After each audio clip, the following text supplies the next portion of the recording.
पहली और शीर्ष प्राथमिकता यह है कि यहाँ की जो भी कार्रवाई हो वो बहुत ही पारदर्शी और शासन। नमस्कार दोस्तों, target with PS Parihar channel में आपका स्वागत है। आज की इस वीडियो में हम लोग बात करेंगे सबसे पहले यूपी ट्रिपल एससी की 2 भर्तियों की। उसके बाद में हम लोग बात करेंगे जो यूपी ट्रिपल एससी के चेयरमैन हैं उनके इंटरव्यू की। उन्होंने अपने इंटरव्यू में यूपीटीईटी को लेकर के और जो पेंडिंग भर्तियां हैं उनको लेकर के क्या बयान दिया, तो इसको भी आप लोग देखिएगा। तो ये यूपी ट्रिपल एससी के लिए पहली नोटिस है जिसे आप लोग यहाँ पर ये देख सकते हैं। ये राजस्व लेखपाल की है। आप लोगों ने देखा भी होगा कि आरक्षण को लेकर के एक विवाद हो गया था, जिसको लेकर के ये परिषद की तरफ से ये भेजा गया है यूपी ट्रिपल एससी को और कहा गया है उत्तर प्रदेश अधीनस्थ सेवा चयन आयोग द्वारा विज्ञापित राजस्व लेखपाल के 7,994 पदों के अध्यापन के संबंध में नीचे लिखा हुआ है कि उपर्युक्त विषय आयोग की विज्ञापन संख्या 02 परीक्षा 2025 दिनांक 16 दिसंबर 2025 का कृपया संदर्भ ग्रहण करने का कष्ट करें, जिसके द्वारा लेखपाल भर्ती का विज्ञापन प्रकाशित किया गया था। तो अभी जो लेखपाल भर्ती का विज्ञापन प्रकाशित किया गया था उसको लेकर के ये कहा गया है कि परिषद द्वारा आयोग को प्रेषित उक्त अध्याचन जनपद स्तर से मंडलायुक्तों को प्रेषित लेखपाल पद पर श्रेणीवार कार्यरत एवं रिक्त कार्मिकों के विवरण पर आधारित है। जनपद स्तर पर लेखपाल पद पर कार्यरत एवं रिक्त कार्मिकों की श्रेणीवार गणना के संबंध में कतिपय बिंदु प्रकाश में आए हैं, जिस कारण आयोग द्वारा प्रकाशित विज्ञापन में उल्लिखित श्रेणीवार रिक्तियों में संशोधन होने की संभावना है कि ओबीसी के कितने पद हैं, एससी के कितने पद हैं और ईडब्ल्यूएस के कितने पद हैं। जो विवाद है इसमें बदलाव होगा। लिखा नीचे कि मुझे कहने का निर्देश हुआ है कि उक्त अध्याचन के क्रम में पदों की संशोधित सूचना 1 सप्ताह में आयोग को प्रेषित कर दी जाएगी। तो एक फिर से संशोधित अध्याचन यूपी ट्रिपल एससी को भेजा जाएगा। उसके बाद में यूपी ट्रिपल एससी एक संशोधित विज्ञप्ति जारी करेगा पदों को लेकर के। और जहां तक चर्चाएं रद्द करने को लेकर के हो रही हैं, तो लेखपाल भर्ती का विज्ञापन रद्द नहीं होना चाहिए और हो सकता है कि उसी तरीके से परिवर्तन हो जिस तरीके से सीट वृद्धि के लिए लगातार जो नोटिस वगैरह है वो जारी होती रहती है यूपी ट्रिपल एससी में। जब किसी भर्ती के पद बढ़ जाते हैं तो उसी तरीके से एक नोटिस जारी हो जाती है। क्योंकि बहुत सारे विद्यार्थी कह रहे थे कि अब लेखपाल भर्ती का जो विज्ञापन है वो रद्द हो जाएगा, नया विज्ञापन जारी होगा, तो ऐसी संभावना कम है और संभावना यही है कि एक संशोधित विज्ञप्ति जारी हो जाएगी और विज्ञापन आपका संशोधित हो जाएगा। उसके बाद में भर्ती की जो प्रक्रिया है वो आगे बढ़ जाएगी जिस तरीके से चल रही है। अगली सूचना खुद यूपी ट्रिपल एससी ने जारी की है। आज एक भर्ती के एग्जाम डेट के बारे में जानकारी दी है और लिखा हुआ है कि एक विज्ञापन है, विज्ञापन संख्या 13 परीक्षा 2025 आशु लिपिक। इसकी लिखित परीक्षा 18 जनवरी को होगी। 10 से 12 के बीच में सभी अभ्यर्थियों को सूचित किया गया था और इसके संबंध में लिखा हुआ है कि प्रश्नगत परीक्षा से संबंधित सभी अभ्यर्थियों को ऐसे द्वारा सूचित किया जाता है कि अपरिहार्य कारणवश लिखित परीक्षा का आयोजन अब 20 जनवरी को होगा। ये देखिए, और 10 से लेकर के 12 बजे तक ये निर्णय लिया गया है। तो अब इसकी जो एग्जाम डेट वो बदल गई है, 18 की जगह ये परीक्षा अब 20 जनवरी को होगी।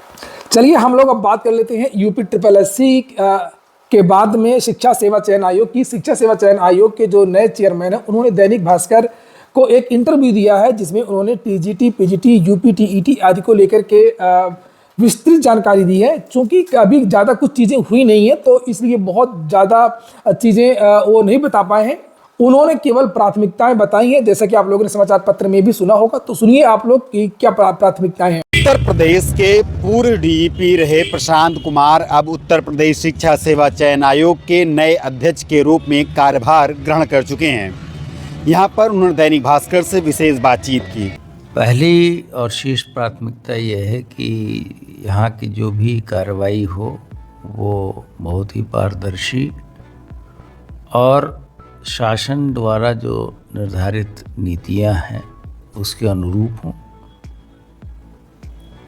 मुख्य कार्य यहाँ भर्तियों का है, तो जल्द से जल्द जो बैकलॉग है उसको कैसे क्लियर किया जाए, इस संबंध में सभी जो हमारे आयोग के सदस्यगण हैं और जो अन्य अधिकारीगण हैं उनसे विस्तृत चर्चा के बाद एक समय सारणी तय की जाएगी और उसके अनुसार ही कार्रवाई की जाएगी।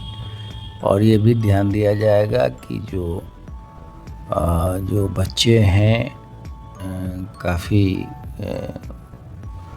उनको एक पारदर्शी तरीके से मेरिट बेस्ड भर्तियों का लाभ मिले और जिस तरीके से शासन की स्पष्ट नीति है उस हिसाब से मेरिटोरियस बच्चे जितने भी हों वो चयनित हों, ताकि आने वाले जो भविष्य में जो जनरेशन्स है वो इसका लाभ उठा सके। सर टीटी परीक्षा अगले महीने सर, उसमें क्या सर अभी कुछ? अभी मैं अपने सभी अधिकारियों के साथ बैठक करके इस संबंध में चर्चा करूंगा। फिर आप लोगों ने, और अभी कल केवल औपचारिक मीटिंग हुई थी और कुछ नहीं हुआ था। और मंगलवार को, जैसे कि मैंने बताया था आप लोगों को, कल ही मंगलवार को भर्तियों के बारे में विस्तृत जानकारी मिल जाएगी। और मैं भी कोशिश करूंगा कि आप लोगों को एक एक जानकारी, चाहे वो यूपी टीईटी को लेकर के हो, चाहे वो टीजीटी पीजीटी को लेकर के हो, चाहे वो असिस्टेंट प्रोफेसर भर्ती को लेकर के हो, चाहे वो पुरानी भर्तियों की बात हो, चाहे वो नई भर्तियों की बात हो, आप लोगों को पूरी जानकारी मिल जाए।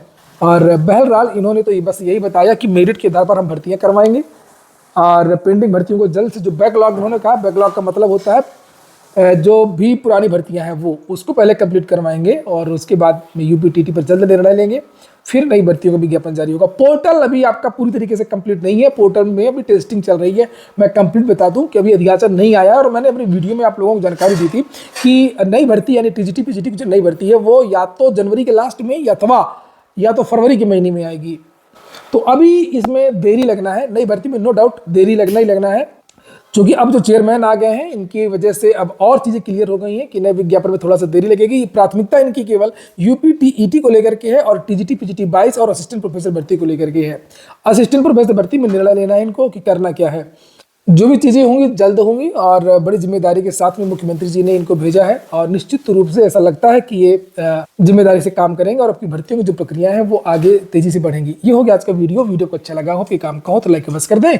जिन छात्रों ने चैनल को सब्सक्राइब न किया हो सब्सक्राइब कर लें। पूरा वीडियो सुनने के लिए बहुत बहुत धन्यवाद।